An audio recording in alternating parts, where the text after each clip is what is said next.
welcome. So the left up story will be continued in this chapter. In 100 Dresses Part 1, we watched that Vanda won the drawing contest but she didn't came to school for many days. Now we will continue this story. One day, monitor of room 13 brought a note to Mrs. Maston. She read it many times. Then she clapped and said, "Attention class." Everyone was moving here and there. But after listening this, they all went to their seats. Miss Mason said that she had a letter from Vanda's father. Everybody stopped talking and silence came to class. They want to listen the letter. Miss Mason read that letter in which Jan Petronsky, Vanda's father, wrote that Vanda and her brother will not came to school anymore. They are going to a big city where no one teased other on the basis of their names, surnames and dresses. After listening this, deep silence met in the room 13. Miss Mason took off her glasses, blew on them and wiped them with her soft white handkerchief, and then she put them back and looked at the class. She spoke in a low voice that none of the boys and girls would purposely and deliberately hurt one's feelings because of his or her name. I prefer to think about it, you all.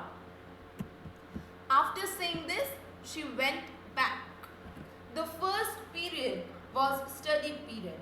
Maddie tried to prepare a lesson, but she could not put her mind on work.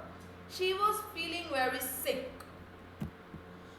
Do you think why she was feeling sick? Yeah, she was thinking about Vanda. She always watched Peggy and other girls teasing Vanda. She never wanted that, but also she never said anything because of fear. She was feeling very bad. She wanted to go to Vanda's home at Boggins Height. She wanted to tell her that she had won the contest and her 100 dresses were very beautiful. After dismissing of school, Peggy told Maddie, "Let's check if they have left the town." Peggy also wanted to tell Vanda the same thing that Maddie wanted. They both hurried to Boggins Height. When they both were in the way, Peggy said that she never called her foreigner or made fun of her name. She said that Vanda is too dumb. She don't have a sense to know that we are making fun of her. But Maddie wasn't saying anything. She was hoping that Vanda and her family had not left till now. She wanted to say sorry to her. She wanted to say, "Don't move anywhere, Vanda. We are very much sorry." They both went to her house and watched that the house and its sparse little yard looks shabby but clean. This reminded them Vanda's blue dress, which was shabby but clean. They knocked the door, but there was no answer. They go to the yard and knocked again, but no answer was there. That is, Petronskis have arrived earlier. Then they both went down from the hill. That night, Maddie was not able to sleep. She thought about Vanda, her blue faded dress and little house she had lived in. She thought of glowing pictures she made. She sat on the bed and held her head tightly. Then she came to a conclusion that if anyone will tease or bully other, then she will not stay silent. She will talk against that. Even if it meant losing Peggy's friendship, she will not stay silent. She will talk against that. On Saturday, Maggie and Peggy wrote a letter to Wanda Petronsky. It was just a friendly letter in which they both told her about the contest and her feelings. They mailed it to Boggins Height, writing, "Please forward" on that envelope. Now you will think why they write "please forward" because Petronsky has already left that house and they don't know the house of that. But there is a record in the post office that who lives at which place, so they can forward it to that area where they now lives.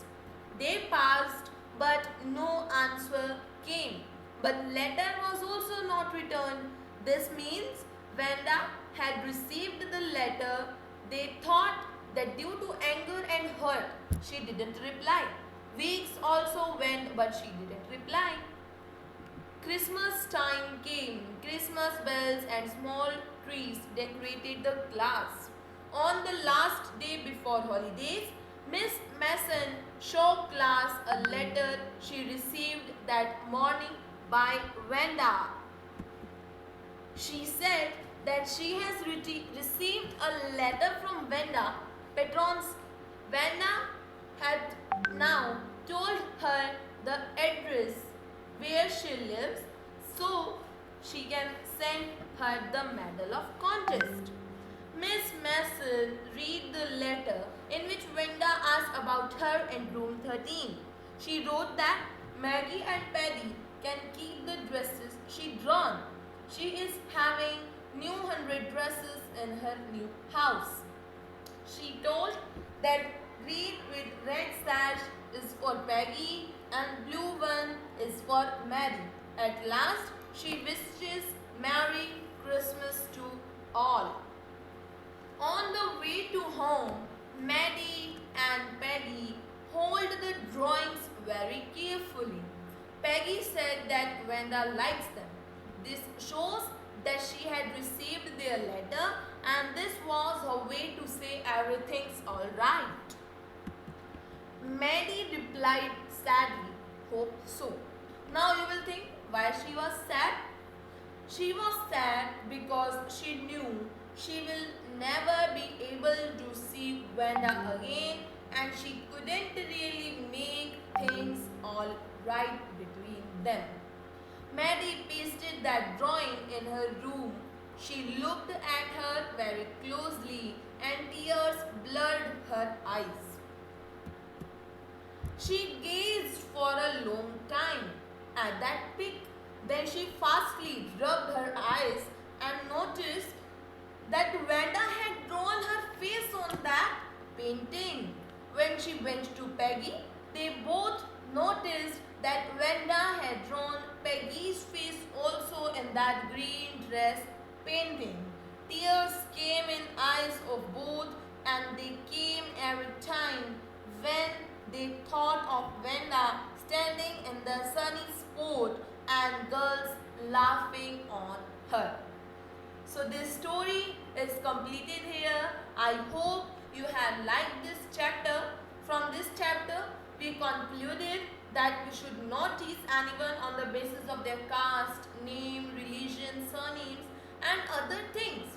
Never judge other on their look basis. If you want detailed videos of chapters and poems, then please tell me in the comments.